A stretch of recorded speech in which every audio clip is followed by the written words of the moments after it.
Hello YouTube परिवार, हम सुनीता यादव जौनपुरिया आज आप सबके बीच लाए हैं नाच गीत। बड़ा ही प्यारा गीत है, आप सब देखिए और लाइक करिए, सब्सक्राइब करिए, फुल वॉच करके वीडियो देखिए हमारा।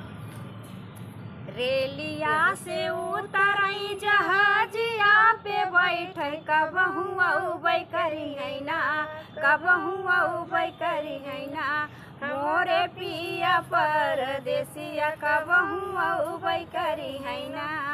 रेलिया से उतरई जहाजिया पे बैठे कबहू उबै करी है ना, कबहू उबै करी है ना, मोरे पिया परदेसिया कबहू उबै करी है ना।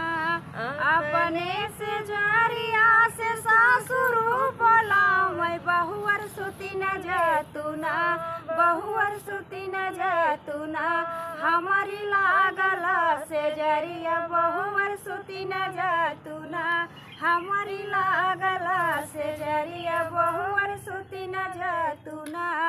आगिया होला गई ससुर तोहरी से जरिया कबहू उबै करी है ना, कबहू उबै करी है ना, हमारे पिया परदेसिया कबहू उबै करी है ना।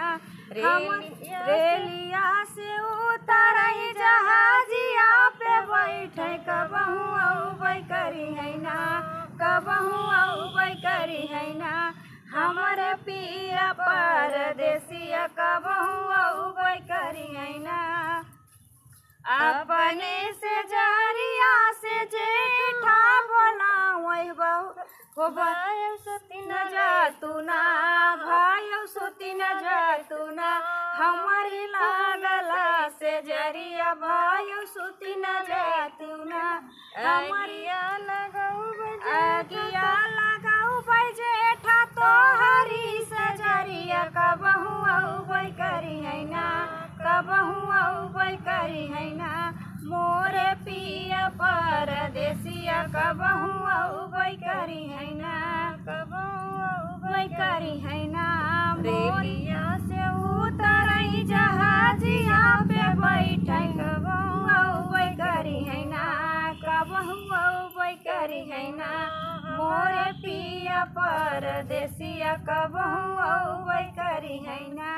अपने से जरिया से देवरा बोलावै भौजी सुती न जातू ना, भौजी सुती न जातू ना, हमारी लागला से जरिया भौजी सुती न जातू ना, हमारी लागला से जरिया भौजी सुती न जातू ना। आगिया हो लागल देवरा तोहरी से जरिया कबहू उबै करी है ना, कबहू उबै करी है ना, मोरे पिया परदेसिया कबहू उबै करी है ना, मोरे पिया परदेसिया कबहू उबै करी है ना।